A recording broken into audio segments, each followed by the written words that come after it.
Wasiat spiritual Asy-Syaikh Al-Akbar Ibnu Arabi tentang rendah hati dan menjaga lisan.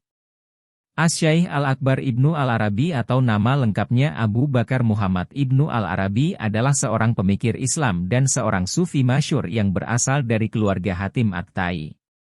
Dilahirkan di Murcia, Andalusia, Spanyol, pada 1165 Masehi dan meninggal di Damsyik pada tahun 1240. Di kalangan kaum sufi, Ibnu Arabi dikenali dengan panggilan Muhyiddin yang berarti penghidup agama. Pernah hidup dengan ayahnya di Sheffield, tempat beliau menempuh pelajarannya. Kemampuan intelektual dan tingkat spiritualnya kelihatan begitu menonjol di mata para gurunya.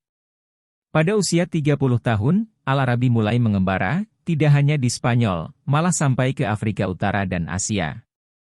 Ajarannya yang begitu berpengaruh hingga Al-Arabi diberi gelar Syekh terbesar atau Asy-Syaikh Al-Akbar. Karya Ibnu Al-Arabi begitu banyak. Sayang sebagian besar tidak dapat ditemui lagi. Dalam perbendaharaan Melayu sukar ditemui karya Ibnu Al-Arabi dibanding misalnya karya Al-Ghazali. Orang mudah menyebut Ihya Ulumuddin karya Hujjatul Islam Imam Al-Ghazali. Namun agak sukar atau jarang sekali menyebut dua karya penting Ibnu Al-Arabi, yaitu Al-Futuhat Al-Makkiyah, pengungkapan rahasia-rahasia di Mekah, maupun Fusyus Al-Hikam, untayan hikmah. Petikan wasiat dan nasihat Ibnu Arabi dari Al-Futuhat Al-Makkiyah. Wasiat dan nasihat yang dikumpulkan mengandung berbagai aspek kehidupan yang amat bermanfaat untuk setiap insan menjalani kehidupan dan berhadapan dengan pelbagai masalahnya. Agak mustahil untuk memetik semua wasiat yang dikemukakan Ibnu Arabi di dalam ruang ini. Namun sengaja Mystikus Channel memilih beberapa wasiatnya. Pemilihan ini sebenarnya agak sewenang-wenang karena pada hakikatnya semua 200 nasihat dan wasiat yang dikemukakan amat berguna dan bermanfaat sekali.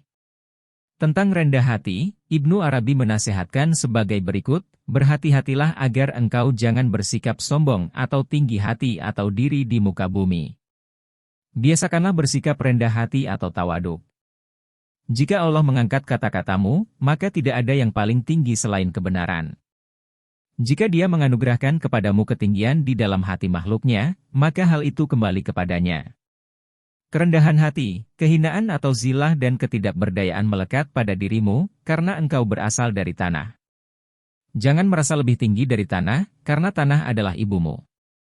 Barang siapa berlaku sombong kepada ibunya, maka ia telah mendurhakainya. Tentang menjaga ucapan atau lisan, Ibnu Arabi mengatakan antaranya sebagaimana berikut, hendaknya engkau menjaga ucapanmu sebagaimana engkau menjaga perbuatanmu. Ucapanmu termasuk dalam perbuatanmu. Karena itu dikatakan, barang siapa menghitung ucapannya sebagai termasuk dalam perbuatannya, maka ia akan mengurangi ucapannya. Ketahuilah bahwa Allah menjaga ucapan hamba-hambanya karena Allah hadir pada lisan setiap orang yang berbicara. Allah tidak mencegahmu dari mengucapkannya. Akan tetapi engkau jangan mengucapkannya jika memang engkau tidak meyakininya, karena Allah akan menanyaimu tentang itu. Dalam setiap wasiat kadang-kadang mengandungi banyak wasiat. Tidak ada jalan lain untuk memperoleh pengetahuan kecuali dengan membacanya. Dan sebaik-baik cara membaca adalah dengan berguru. Jika Anda menyukai Mystikus Channel silahkan like, komen, share dan subscribe serta nyalakan tanda lonceng untuk mengikuti update terbaru. Terima kasih.